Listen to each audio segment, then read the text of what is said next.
Oremos. Querido Deus, eterno Pai que está nos céus, louvado e santificado seja o seu nome. Nós queremos agradecer, Pai, por todas as coisas, a noite de repouso e descanso, o teto que nos abriga, a cama confortável, a paz, a liberdade, os nossos 5 sentidos perfeitos, e agradecer também porque o Senhor é um Deus que lê os pensamentos. E nós podemos falar com o Senhor sem que ninguém ouça, sem que ninguém saiba. Muito obrigada, porque o Senhor é um Deus que não muda, é um Deus que tem uma palavra poderosa e a sua palavra tem poder para dar vida, para restaurar, para ressuscitar, para expulsar, para curar. Nós agradecemos por isso e vamos abrir a sua palavra neste momento para que todos nós possamos ser abençoados, curados, restaurados e tudo aquilo que for necessário. Obrigada, porque o Senhor é muito bom. Em nome de Jesus. Amém. Amém. Então, vamos continuar a leitura do livro Patriarcas e Profetas. Estamos no capítulo 40, que tem por título Balaão, e vamos continuar a leitura. Balaão dera prova do espírito que o dirigia pelo seu tratamento ao animal. Então, a forma como nós tratamos os animais mostra o espírito que nós temos. O justo olha pela vida dos seus animais, mas as misericórdias dos ímpios são cruéis. Provérbios 12:10. Poucos se compenetram quanto deveriam da pecaminosidade de maltratar os animais ou deixá-los sofrer pela negligência. Aquele que criou o homem fez os animais irracionais. Fez os animais irracionais também, e as suas misericórdias são sobre todas as suas obras. Salmo 145:9. Os animais foram criados para servirem ao homem, mas este não tem direito de causar-lhes dor com tratamento rude ou cruel exigência. Eu faço aqui também um reparo. Diz que os animais foram criados para servir ao homem. E nós hoje encontramos um pouco o contrário. Parece que os seres humanos é que foram criados para servir os animais. É impressionante nós vermos como as coisas se inverteram. Os princípios se alteraram todos. E hoje há pessoas que vivem literalmente para servir os animais. Gastam rios de dinheiro, compram tudo, enfim, eu não quero, atenção, eu não quero aqui atingir ninguém, mas estou a falar no geral. Uma coisa é nós cuidarmos de um animal que está doente, não é? E que não vamos deixar morrer. Outra coisa é a fortuna que se gasta com tanta coisa, com roupinhas para os animais, com hotel para os animais, com spa para os animais. Irmãos, tanta coisa, tanta coisa. Portanto, é um alerta que Deus também nos está aqui a fazer, não é verdade? É por causa do pecado do homem que toda a criação geme e está juntamente com dores de parto. Romanos 8:22. O sofrimento e a morte foram assim impostos não somente ao género humano, mas aos animais. É verdade. Os animais, alguns, sofrem terrivelmente, maltratados, não são alimentados, as pessoas ficam com eles e depois despejam-nos em qualquer lugar, enfim, coisas horríveis. Certamente, e para não falar, desculpem, para não falar daquilo que é feito nos matadouros. Misericórdia, meu Deus. As pessoas alimentam-se de animais que são tremendamente maltratados. Galinhas horrivelmente mal acomodadas, aos milhares, nascem e morrem sem nunca verem a luz do sol, sem nunca porem as patas em cima da terra. Coisas horríveis que fazem aos animais. Certamente, pois, ao homem toca procurar aliviar o peso do sofrimento da sua transgressão, o peso do sofrimento que a sua transgressão acarretou sobre as criaturas de Deus, em vez de aumentá-lo. Aquele que maltrata os animais porque os tem em seu poder é tão covarde quanto tirano. E é verdade. É. Alguém quer dizer alguma coisa? Assim eles fazem com os seres humanos também, nem se dão conta disso. É. A disposição é uma frase importante. A disposição para causar dor, quer seja ao nosso semelhante, quer aos seres irracionais, é satânica. E este causar dor pode não ser só físico.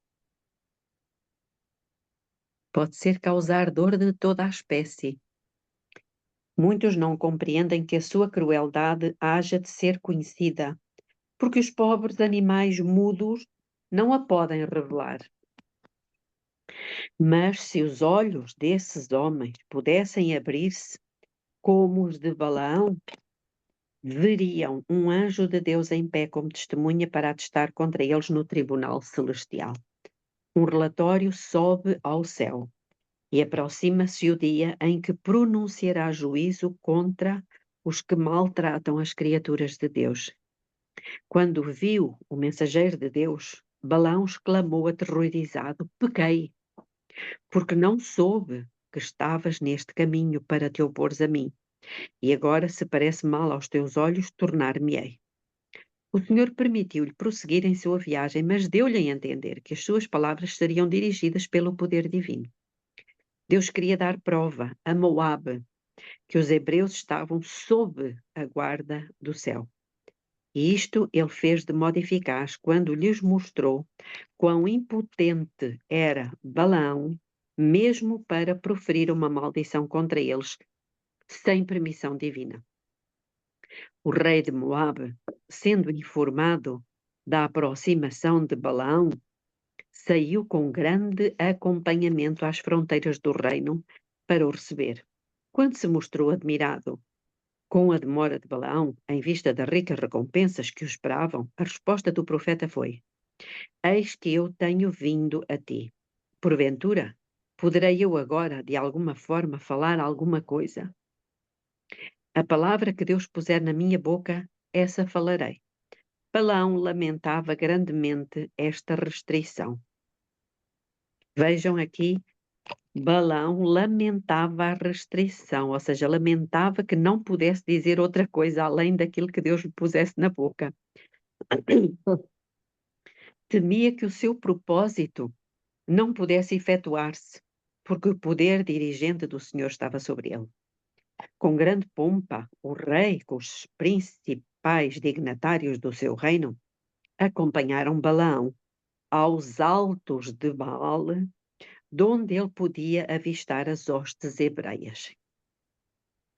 Irmãos, o paganismo sempre constrói as suas igrejas, os seus santuários, em lugares altos. Sempre. Isto mostra como Satanás pretendeu sempre estar acima das mais altas nuvens e ser semelhante ao Altíssimo. Hão de reparar que capelas, enfim, altares, sempre estão em lugares bastante altos. Nós temos isso aqui em Portugal, mas mesmo lugares bastante altos. Então, isso mostra a pretensão de Satanás. Eis o profeta em pé, sobre a grande eminência, olhando por sobre o acampamento do povo escolhido de Deus. Mal sabem os israelitas do que está a ter lugar tão perto deles. Quão pouco conhecem o cuidado de Deus sobre eles, estendido de dia e de noite. Quão embutadas são as percepções do povo de Deus. quão vagarosos são em todos os tempos para compreenderem o seu grande amor e misericórdia. Se pudessem divisar o maravilhoso poder de Deus constantemente exercido em favor deles, não se encheriam os seus corações de gratidão pelo seu amor e de temor ao pensamento da sua majestade e poder? Balaão tinha algum conhecimento das ofertas sacrificais dos hebreus e esperava que, sobrepujando-os com custosas dádivas, pudesse conseguir a bênção de Deus e conseguir a realização dos seus projetos pecaminosos. Assim, os sentimentos dos moabitas, idólatras, estavam a obter domínio sobre a sua mente. A sua sabedoria se tornara em loucura. Nublara-se-lhe a visão espiritual. Trouxera sobre si a cegueira, rendendo-se ao poder de Satanás. Repara, irmãos, que nada disto teria acontecido se ele tivesse logo, na primeira vez, sido perentório, assertivo aos mensageiros do Balaque. Por indicação de Balaão, foram erigidos 7 altares e ele ofereceu um sacrifício em cada um deles. Então se retirou a um lugar alto para encontrar-se com Deus, prometendo tornar conhecida a Balaque o que quer que o Senhor revelasse. Com os nobres e príncipes de Moabe, o rei ficou ao lado do sacrifício, enquanto em redor deles se reuniu a ansiosa multidão aguardando a volta do profeta. Ele veio finalmente, e o povo esperou as palavras que para sempre paralisariam aquele estranho poder exercido a favor dos odiados israelitas. Disse Balaão: de Arã me mandou trazer Balaque, rei dos Moabitas, das montanhas do Oriente, dizendo: vem, amaldiçoa-me Jacó, e vem, detesta Israel. Como amaldiçoarei o que Deus não amaldiçoa? E como detestarei quando o Senhor não detesta? Porque do cume das penhas o vejo, e dos outeiros o contemplo, e eis que este povo habitará só, e entre as gentes não será contado. Quem contará o pó de Jacó e o número da 4ª parte de Israel? A minha alma morra a morte do justo, e seja o meu fim como o seu. Balaão confessou que viera com o propósito de amaldiçoar Israel, mas as palavras que proferiu foram diretamente contrárias aos sentimentos do seu coração. Foi constrangido a pronunciar bênçãos, enquanto a sua alma estava cheia de maldições. Olhando Balaão para o acampamento de Israel, viu com espanto as provas da sua prosperidade. A ele haviam sido representados como uma multidão rude, desorganizada, que infestava o país em bandos errantes, os quais eram uma peste e terror às nações circunvizinhas. Mas a sua aparência era o inverso de tudo isto. Viu a grande extensão e o perfeito arranjo do seu acampamento, apresentando tudo os indícios de uma disciplina e ordem completas. Foi-lhe mostrado o favor com que Deus olhava a Israel e o caráter distintivo do povo escolhido seu. Não deveriam ficar no mesmo nível das outras nações, mas ser exaltados acima delas todas. Este povo habitará só, e entre as gentes não será contado. Gostava de salientar aqui que aquilo que, portanto, Balaão não fazia parte, não estava entre o povo de Israel.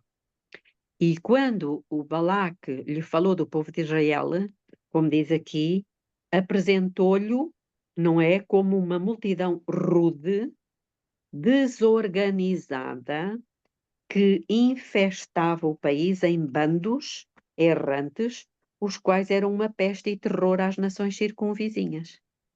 Foi assim que lhe apresentaram o povo de Israel. E quando ele subiu ao cimo do monte, não é? O que é que ele viu? Precisamente o contrário. Ele viu um povo organizado Eles eram todos organizados, parecia um exército, como diz aqui. Viu a grande extensão, o perfeito arranjo do seu acampamento, a disciplina, a ordem, e portanto ele percebeu que este não era um povo normal, que não era um povo como os outros. Ele percebeu que Deus estava ali.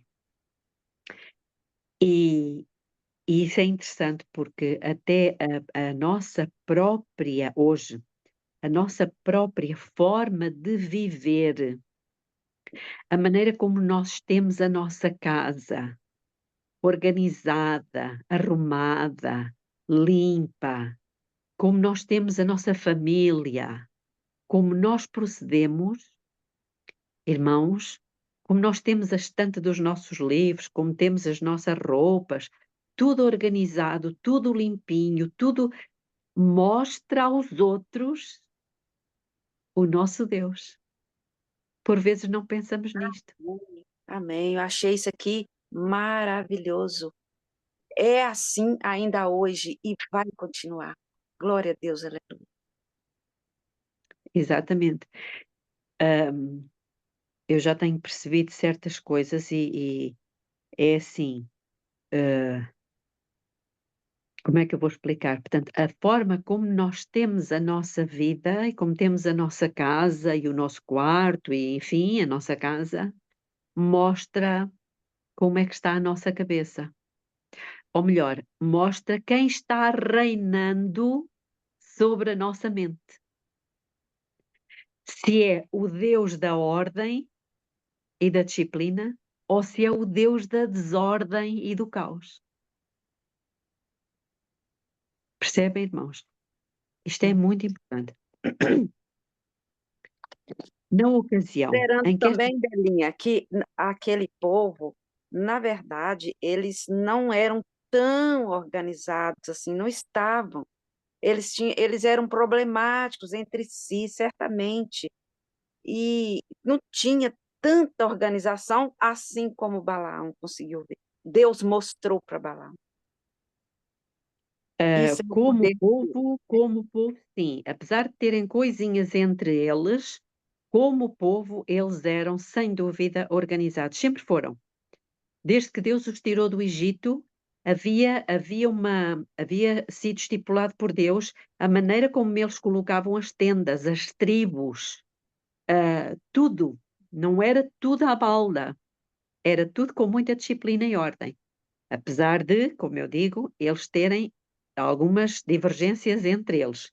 Mas isso é outra coisa. Na ocasião em que estas palavras foram faladas, os israelitas não tinham localização permanente e o seu caráter peculiar, usos e costumes não eram familiares a Balaão. Mas quão notavelmente foi cumprida esta profecia na história posterior de Israel. Por todos os anos do seu cativeiro, através de todos os séculos, desde que foram dispersos entre as nações, têm eles permanecido como um povo distinto. E é verdade, eles são um povo distinto. Assim, o povo de Deus, o verdadeiro Israel, embora disperso por todas as nações, não são na terra senão peregrinos, cuja cidadania está nos céus. Não somente foi mostrada a Balaão a história do povo hebreu como nação, mas ele viu o crescimento e prosperidade do verdadeiro Israel de Deus até o final do tempo. Viu o favor especial do Altíssimo, acompanhando aqueles que o amavam e temem. Viu-os amparados pelo seu braço ao entrarem no escuro vale da sombra da morte. E viu-os saírem dos seus túmulos coroados de glória, honra e imortalidade. Contemplou os resgatados, regozijando-se nas glórias imarcessíveis da terra renovada. Olhando para esta cena, exclamou: quem contará o pó de Jacó e o número da quarta parte de Israel? E ao ver a glória, a coroa da glória em cada fronte, a alegria irradiando de cada semblante, e olhando para aquela vida intérmina de pura felicidade, proferiu a solene oração: a minha alma morra com a morte do justo, e seja o meu fim como o seu.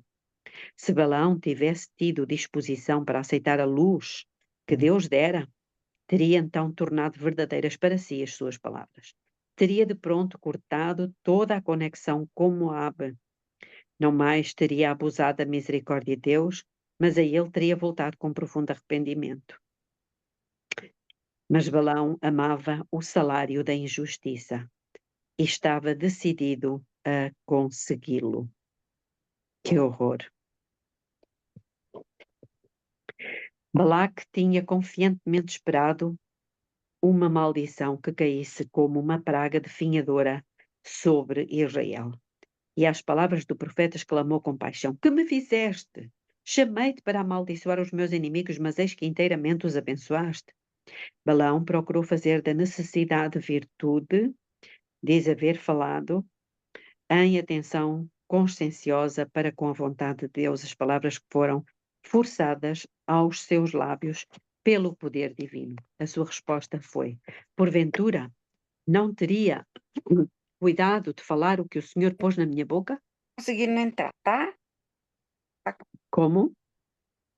Ô, Belinha, é a Cláudia Ximenes que quer entrar e não está conseguindo. Aí ela ligou aqui para mim. Ih, agora não sei como fazer. Não sei como. Ela não tem o link, Eu enviei o link para ela. então é só mesmo entrar, a clicar nas letrinhas azuis e entrar. Balaque não pôde mesmo então abandonar o seu intento. Julgou que o espetáculo imponente apresentado pelo vasto acampamento dos hebreus houvesse intimidado de tal maneira a Balaão que este não ousasse praticar as suas adivinhações contra eles.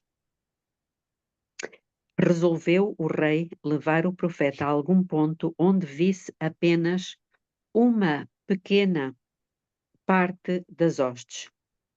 Se pudesse ser induzida a amaldiçoá-los em partes destacadas, todo o arraial logo seria votado à destruição. No cimo de uma elevação chamada Pisga, fez-se outra prova. Erigiram-se novamente 7 altares, sobre os quais foram colocadas as mesmas ofertas que ao princípio. O rei e seus príncipes permaneceram ao lado dos sacrifícios, enquanto Balaão se retirou para encontrar-se com Deus. Foi outra vez confiada ao profeta uma mensagem divina que ele foi impotente para alterar ou reter. Quando ele apareceu à multidão ansiosa e expectante, foi-lhe feita a pergunta: Que coisa falou o Senhor? A resposta, como antes, lançou o terror no coração do rei e dos príncipes. Deus não é homem para que minta, nem filho do homem para que se arrependa. Porventura diria ele e não o faria? Ou falaria e não o confirmaria? Eis que recebi mandado para abençoar. Pois ele tem abençoado, e eu não o posso revogar. Não viu iniquidade em Israel, nem contemplou maldade em Jacó. O Senhor seu Deus é com ele, e nele e entre eles se ouve o alarido de um rei. Aterrado com tais revelações, Balaão exclamou: Pois contra Jacó não vale encantamento, nem adivinhação contra Israel. O grande mágico. Então ele era mágico.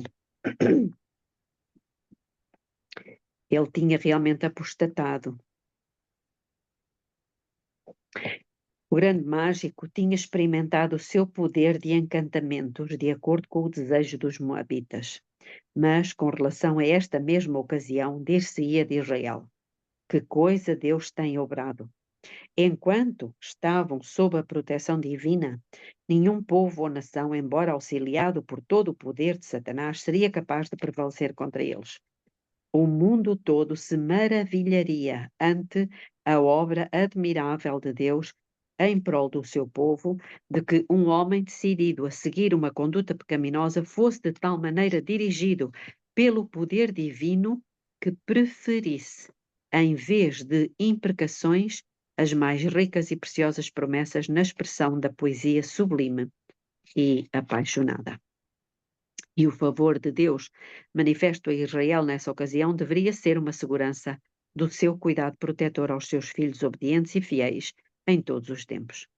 Quando Satanás inspirasse homens maus a caluniar, a perseguir e destruir o povo de Deus, esta mesma ocorrência lhes seria trazida à lembrança e lhes fortaleceria o ânimo e a fé em Deus. O rei, irmãos, isto é uma promessa maravilhosa para nós, já repararam? Eu tenho pena que todas as câmaras aqui estejam fechadas. É, para mim, complicado, não é? Mas obrigada, Iranilda. Diga. Desculpa.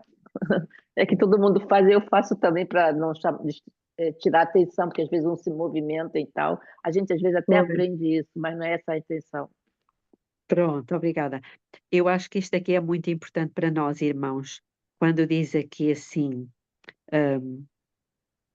portanto, o mundo todo se maravilharia ante a obra admirável de Deus em prol do seu povo, de que um homem decidido a seguir uma conduta pecaminosa fosse de tal maneira dirigido pelo poder divino que proferisse, em vez de imprecações, as mais ricas e preciosas promessas na expressão da poesia sublime e apaixonada. E depois diz: e o favor de Deus manifesto a Israel nesta ocasião. Então, isto é para nós, irmãos. O favor de Deus manifesto a Israel nesta ocasião deveria ser uma segurança do seu cuidado protetor a mim e a vocês, ou seja, aos seus filhos obedientes e fiéis em todos os tempos. Amém. Amém. Amém. Na verdade, isto é mesmo importante. Quando Satanás, e portanto, e pode acontecer conosco, e eu acho que está a começar a acontecer aqui comigo, quando Satanás inspirasse homens maus a caluniar e perseguir e destruir o povo de Deus, esta mesma ocorrência lhes seria trazida à lembrança e lhes fortaleceria o ânimo e a fé em Deus. Portanto, que nós nos agarremos a esta promessa de que o favor de Deus é o que nos traz segurança e cuidado protetor. O rei de Moabe, desanimado e angustiado, exclamou: nem totalmente o amaldiçoarás, nem totalmente o abençoarás. Contudo, uma vaga esperança ainda ficou em seu coração e resolveu-se a fazer outra tentativa. Conduziu então Balaão ao Monte Peor, onde havia um templo dedicado ao culto licencioso de Baal, o deus deles. Ali foi erigido o mesmo número de altares que antes e ofereceu-se o mesmo número de sacrifícios, mas Balaão não foi só, como das outras vezes, a saber da vontade de Deus. Ele não tinha pretensões à feitiçaria, mas, em pé, ao lado dos altares, olhava ao longe sobre as tendas de Israel. De novo, o Espírito de Deus repousou sobre ele e veio dos seus lábios a mensagem divina. Que boas são as tuas tendas, ó Jacó, as tuas moradas, ó Israel. Como ribeiros se estendem, como jardins ao pé dos rios, como árvores de sândalo o Senhor os plantou, como cedros junto às águas. Dos seus baldes manarão águas, e a sua semente estará em muitas águas.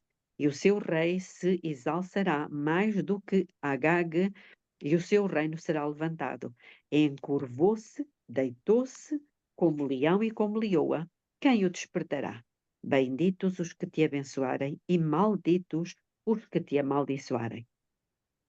A prosperidade do povo de Deus é aqui representada por algumas das mais belas figuras que se encontram na natureza. O profeta assemelha Israel como vales férteis, cobertos de abundantes messes, com jardins florescentes regados por águas inesgotáveis, com o aromático sândalo e o imponente cedro.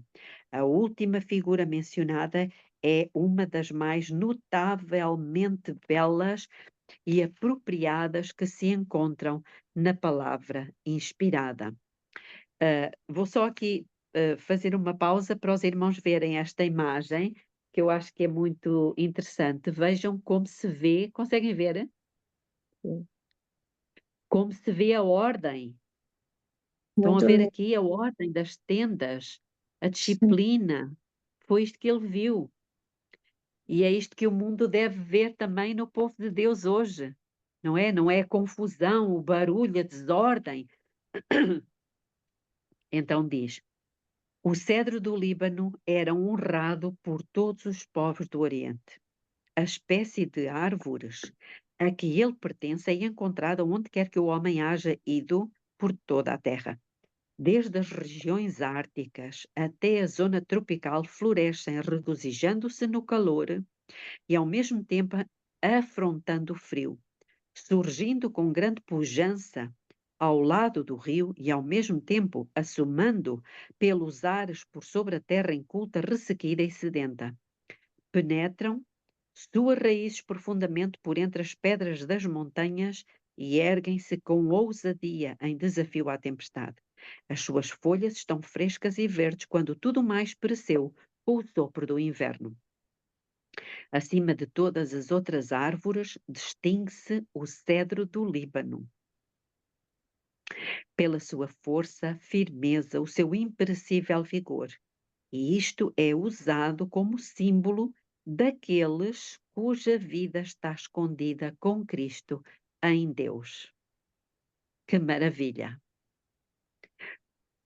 Isto faz-me lembrar uma passagem das Escrituras que eu acho que está em Ezequiel, quando ele diz que lembram-se que Daniel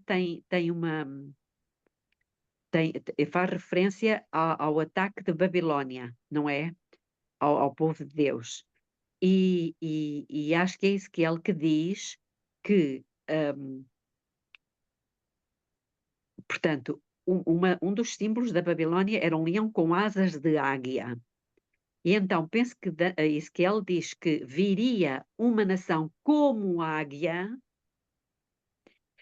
e iria tirar o topo, a ponta do cedro do Líbano, que era o povo de Israel.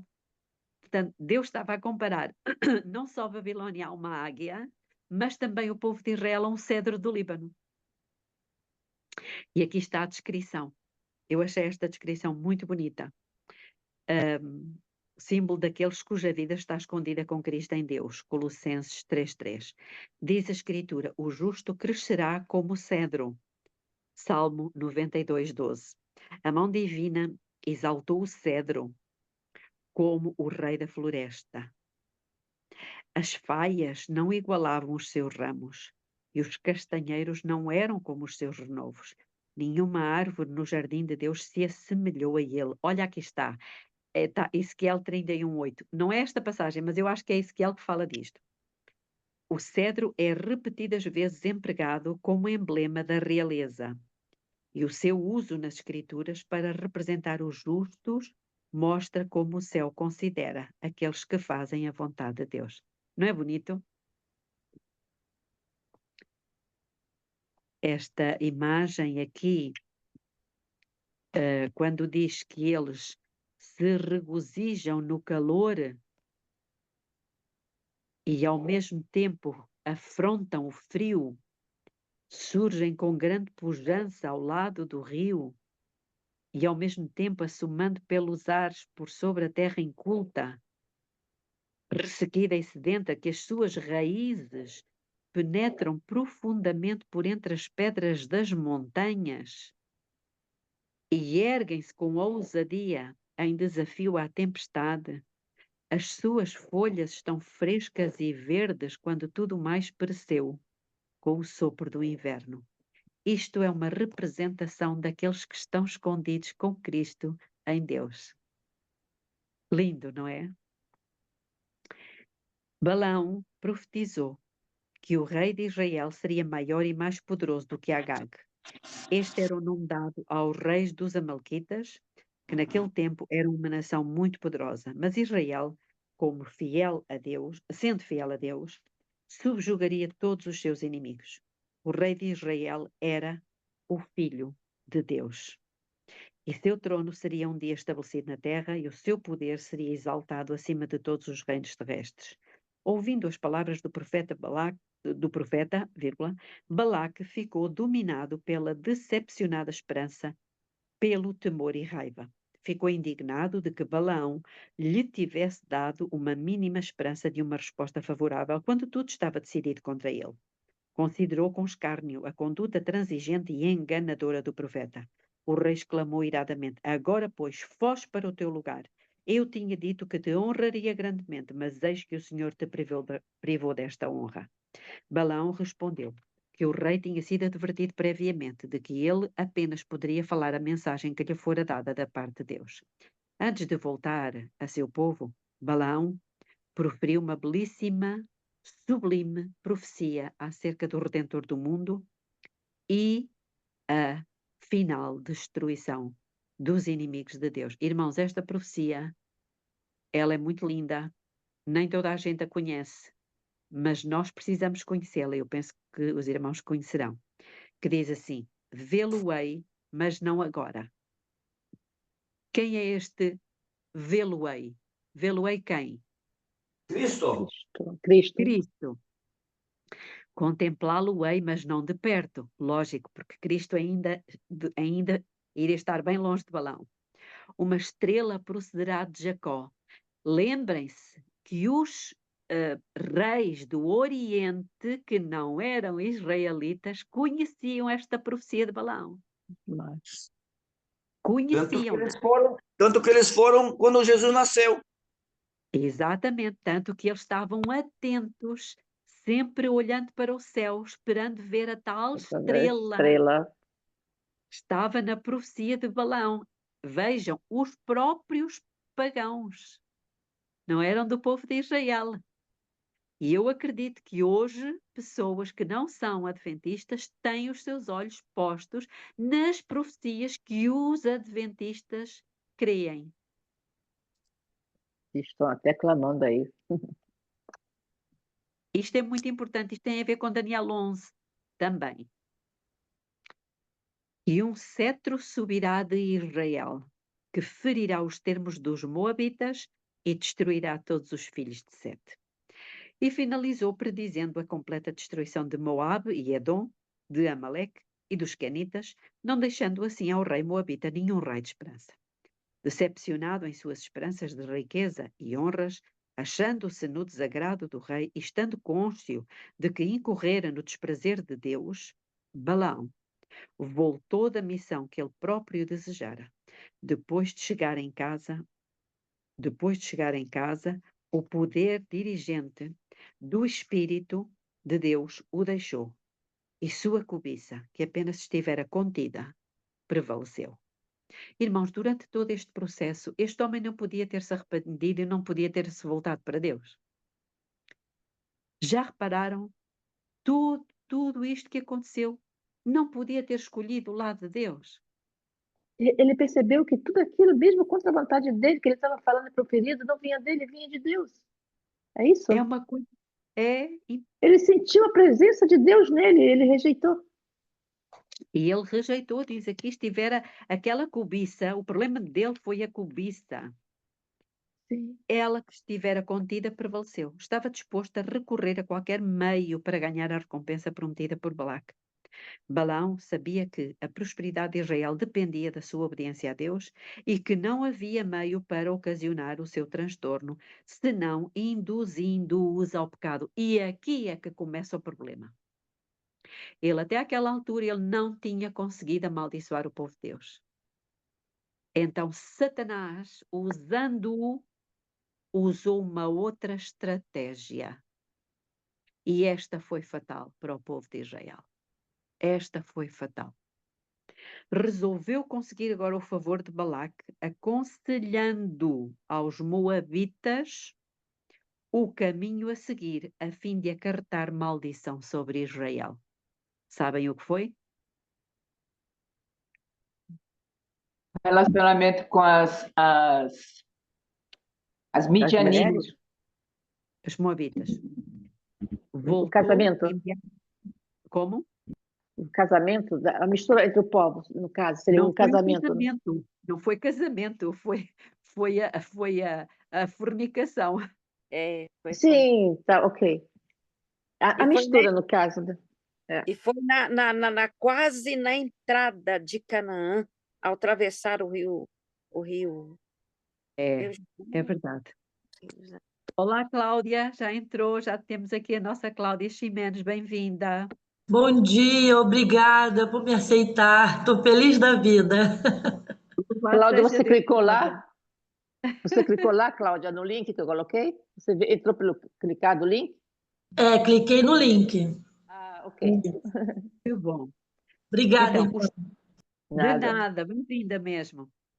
Os próprios moabitas estavam convencidos de que, enquanto Israel permanecesse fiel a Deus, ele seria o seu escudo. Irmãos, isto é para nós. Enquanto nós permanecermos fiéis a Deus, ele é o nosso escudo. Ainda que nós estejamos completamente santificados e estejamos num processo de santificação. Mas não o abandonar nunca, trocá-lo por nada. O plano proposto por Balaão era separá-los de Deus, induzindo-os à idolatria. A idolatria que é um pecado que Deus odeia. Odeia. E como é que eles foram levados à idolatria? Pelo sexo. Pelo sexo. Se pudessem ser levados a tomar parte no culto licencioso de Baal e Astarote, o seu protetor onipotente tornar-se-ia seu inimigo, e eles logo seriam presa das nações cruéis e aguerridas em redor deles. Este plano foi prontamente aceito pelo rei e o próprio Balaão ficou para ajudar a levá-lo a efeito. Balaão testemunhou o êxito do seu plano diabólico. Que horror! Viu a maldição de Deus sobrevir a seu povo e milhares caindo sob os seus juízos. Mas a justiça divina que puniu o pecado em Israel não permitiu que os tentadores escapassem. Na guerra de Israel contra os midianitas, Balaão foi morto. Tiveram um pressentimento de que o seu fim estivesse perto, quando exclamou: a minha alma morra da morte dos justos, e seja o meu fim como o seu. Mas não, preferira viver a vida dos justos, e o seu destino fixou-se com os inimigos de Deus. A sorte de Balaão foi semelhante à de Judas. E seus caracteres têm pronunciado a semelhança entre si. Ambos estes homens experimentaram unir-se ao serviço de Deus e de Mamon e defrontaram com malogro completo. Balaão reconhecia o verdadeiro Deus e professava servi-lo. Judas cria em Jesus como o Messias e uniu-se com os seus seguidores. Os irmãos lembram-se, inclusivamente Judas, ele chegou a fazer milagres. Ele curou cegos, deu vista aos cegos, curou paralíticos, expulsou demónios. Ele fez isto. Não sabia. Pois é. Mas Balaão esperava fazer do serviço de Jeová a escada, pela qual adquirisse riquezas e honras mundanas. E não era o que queria o Judas? Era. Não é por acaso que a Bíblia chama Judas do filho da perdição. A mesma expressão que é usada para falar do papado. O filho da perdição. Porque os sentimentos são os mesmos. Ele fazia parte de... Como? O espírito é o mesmo. O espírito é o mesmo. É. Ele faz parte do povo de Deus, dos cristãos, não é alguém de fora, é alguém de dentro, de quem ninguém suspeita, sobre quem recorrem, sobre quem caem todas as esperanças do mundo, não é? Uma pessoa querida por todo o mundo. Entretanto, qual é o espírito? É o poder, é a ganância. Percebem, irmãos? Então, isto é muito significativo. É alguém de quem ninguém desconfia. Judas, ninguém desconfiava de Judas. Aliás, todos os discípulos tinham Judas como aquele que era o mais capaz dos seguidores de Jesus. E hoje, o que é que nós vemos? A mesma coisa. A pessoa mais querida de toda a gente. Pessoas que passaram não sei quantos dias na praça orando. Sim, Eliane. Satanás também era o mais querido, né? Dentre os anjos, Sim, o mais exaltado, que tinha mais influência, né? sim, sim, e apreciado e honrado, não é? Todos gostavam dele, todos. Exato. Mesma coisa. E fracassando nisto, tropeçou, caiu e foi quebrado. Judas esperava, pela sua ligação com Cristo, conseguir riqueza, cá está. Riqueza e posição naquele reino terrestre que, como acreditava, o Messias estava prestes a estabelecer. O malogro das suas esperanças impeliu à apostasia e ruína. Tanto Balaão como Judas haviam recebido grande luz e gozado privilégios especiais, mas um simples, entre aspas, pecado que era acalentado lhes envenenou todo o caráter e ocasionou a destruição de ambos. É coisa perigosa. Permitir que um característico infiel viva no coração. Um pecado acariciado pouco a pouco aviltará o caráter, levando todas as suas faculdades mais nobres em sujeição ao ruim desejo.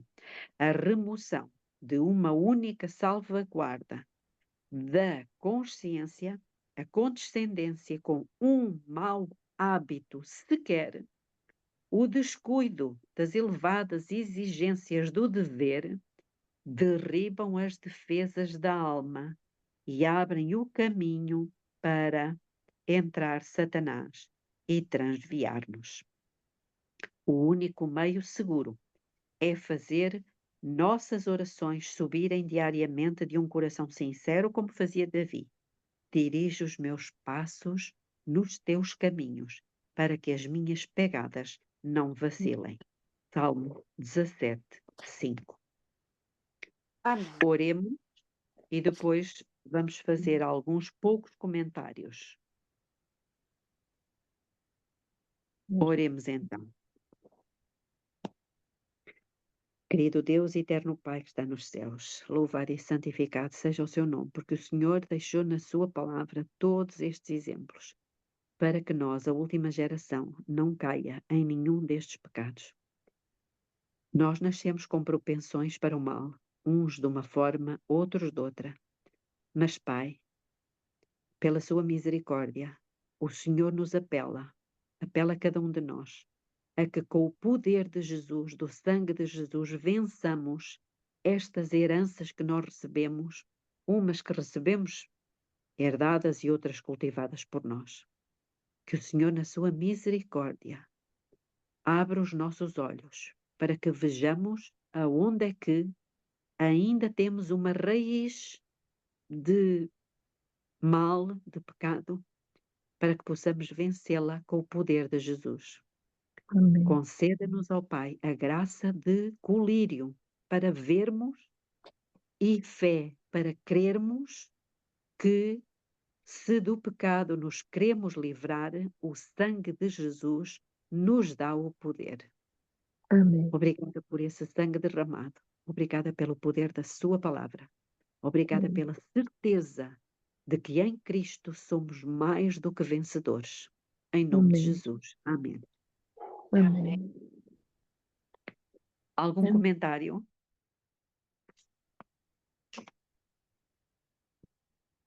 Que estejamos atalaias de nós mesmos, dentro e olhar todos os sentidos que Deus nos deu, se realmente estamos servindo a Ele ou as nossas idolatrias que o mundo adquiriu para nos escravizar, que são os nossos próprios sentidos, a nossa mente, nossos olhos, tudo que é carnal em nós e que estamos sendo levados pelas doutrinas e corporações que fizeram da palavra de Deus e dos remédios de Deus as nossas próprias, como é que eu vou dizer, nos escravizou de uma maneira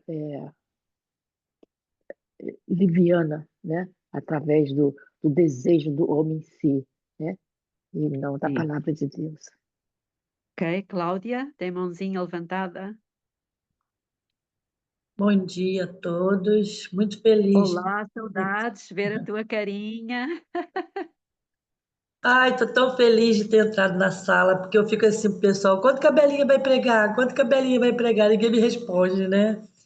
E eu não posso, assim, fazer um comentário sobre tudo, porque eu estava aqui insistindo para entrar, né? E graças a Deus consegui, para a glória de Deus. Eu não entendi bem. Ai, meu Deus. O dos Foi a história discípulos, do salão. né? Os discípulos que você falou que Judas, que Judas Sim. fez os poderes, né? Eu estou um pouquinho fanha, porque acho que a viagem foi cansativa, que eu fui na Campal, né? Lá no Sítio Triunfo. Fiquei lá desde quarta-feira até agora, eu, algumas irmãs, né? E eu acho que eu não sei se é o ar-condicionado do ônibus, então estou um pouquinho fanha. Mas aí, esquecendo disso, que saiu uma coisa à parte. Então eu fiquei assim, que eu nunca vi ninguém falando que ele curava, ele fazia. Então eu fiquei até assim, foi um ponto que me levantei a cabeça e falei, caramba, ele fazia e ele traiu ainda, ele viu todas as coisas. Sim. Sim, porque aqui diz que os discípulos, Jesus tinha dado ordem, não é? Que eles fossem e curassem os doentes e ressuscitassem os mortos, expulsassem os demónios. E eram todos os discípulos. Portanto, entre eles estava Judas. Entendi. Estava aqui à procura.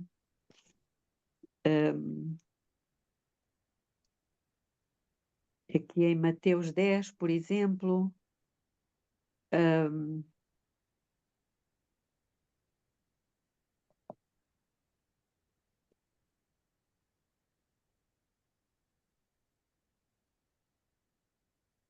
Portanto, é a grande comissão quando Jesus diz, portanto, versículo 1 do capítulo 10, e chamando assim os seus 12 discípulos, portanto, se eram os 12, estava incluído Judas, sem dúvida, não é? Deu-lhes autoridade sobre os espíritos imundos, para os expulsarem e para curarem toda a sorte de doenças e enfermidades.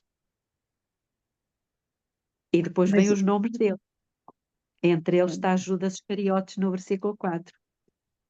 A estes 12, versículo 5, enviou Jesus e ordenou-lhes dizendo, não ireis aos gentios, e continuou. Portanto, ele fez as mesmas, nós às vezes é que não associamos as duas coisas, não é? Porque é onde você leu isso? profundo, né? A palavra de Deus ela é profunda, que a gente tem que analisar cada detalhe, né? E o que Sim. mais eu fico assim meditando aqui agora, né, que a gente sabe que é Deus falando, que mesmo nós seguindo os passos de Jesus, vai estar sempre a outra voz nos induzindo a pecar, a idolatrar, ter ganância. Então, em todo o Sim. tempo, eu não sei se depois de selados o povo ainda vai ter o mesmo sentimento, né? Aqui na Lucas 9 também diz, versículo 1, Lucas 9, 1, e reunindo os 12, deu-lhes poder e autoridade sobre todos os demónios e para curarem doenças e enviou-os a pregar o reino de Deus e a fazer curas. E pronto, e continua. Portanto, são os 12. Entre eles estava Judas. Tá? Isso demonstra para todos nós que nós não estamos livres de continuar Não, assim, sofrendo as não, tentações de ir contra Deus, né? sim. É a minha reflexão. Será que depois de selados a gente não vai ter essa certeza porque vai continuar vindo ainda as tentações, né? Vão, sim. As tentações vão até ao final mesmo. E é preciso sempre, lembrem-se que, mesmo já depois de terminar o tempo da graça, quem é santo, seja santificado ainda. Portanto, há uma continuação. Não desistir nunca, né? Continuar ouvindo a voz de Deus e fazendo o que é reto, para que o Sim. Espírito possa completar em nós toda vez que nós estivermos seguindo. Não se desviar, né? No É, nos princípios, né, que fala da adoração, da ganância, do eu, né? Eu acho que é o eu, né, também é muito forte, né? E ninguém se iluda pensando que, e muitas vezes pessoas que vivem contando experiências de há 10 anos atrás, de há 20 anos atrás, não é?